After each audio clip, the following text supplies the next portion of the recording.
To Ashwamedha. അപ്പോൾ ഇന്ന് ഞാൻ എൻ്റെ വീട് കാണിച്ചു തരാം കേട്ടോ. എൻ്റെ വീട് പല പേരും കണ്ടിട്ടില്ല. അപ്പോൾ ഞാൻ എൻ്റെ വീട് കാണിച്ചു തരാം. ഇത് വന്ന് നമ്മുടെ ഗേറ്റ്. ഈ ഗേറ്റ് കടന്ന് വരുമ്പോൾ എനിക്ക് ഇങ്ങനത്തെ ഒരു സൈഡുണ്ട്. അവിടെ ഒരു ചുമ്മാ ഒരു എന്താ പറയുക, ഈവനിങ് നമ്മൾ ടീ കഴിക്കുന്ന സമയമൊക്കെ ഇവിടെ വന്ന് നിന്ന് കുടിക്കും. അതിൽ വന്ന് നിന്ന് കുടിക്കും. അടുത്ത ഇവിടെയൊക്കെ ഈ സൈഡ് ഫുള്ള ചെടികളാണ് നമ്മൾ നട്ട് വെച്ചിരിക്കുന്നത്. പിന്നെ ഇവിടെ ഞാനൊരു നട്ട് വെച്ചിട്ടുണ്ട്. ഇവിടെ എല്ലാം ഓരോ ചെടികളാണ്. ദെൻ ഇതൊരു പ്രത്യേക ചെടിയാണ്. രാത്രി മാത്രം മണക്കുന്ന ഒരു ചെടി. നല്ല ഇഷ്ടമുള്ള ചെടിയാണിത്. രാത്രി മാത്രം മണക്കും. പിന്നെ ഒരു അംബ്രല്ല പോലത്തെ ഒരു ചെടിയുണ്ട്. ഇതാണ് നമ്മൾ അംബ്രല്ല പോലത്തെ ചെടി. ഞാൻ അതിൻ്റെ അകത്ത് കയറി നിൽക്കാം. നല്ല തണലല്ലേ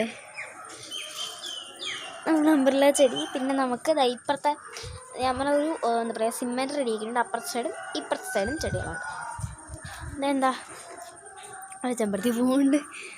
ദെൻ കുറേ ചെടികളൊക്കെ റിമൈനിങ് ആയിട്ടും ഉണ്ട്. നമ്മളെല്ലാം പടർത്തിയാണ് വെട്ടിക്കുന്നത്. ഒരു ചെടിയും തന്നെ വെട്ടിക്കില്ല. ഇതാണ് എൻ്റെ ഫുൾ വീട്. ഇത് 2 വീടാണുള്ളത്. അപ്പോൾ വീഡിയോ ഇഷ്ടപ്പെട്ട ലൈക്കും സബ്സ്ക്രൈബും കമൻറ്റ് ചെയ്യാൻ മറക്കരുത്. ടാറ്റാ.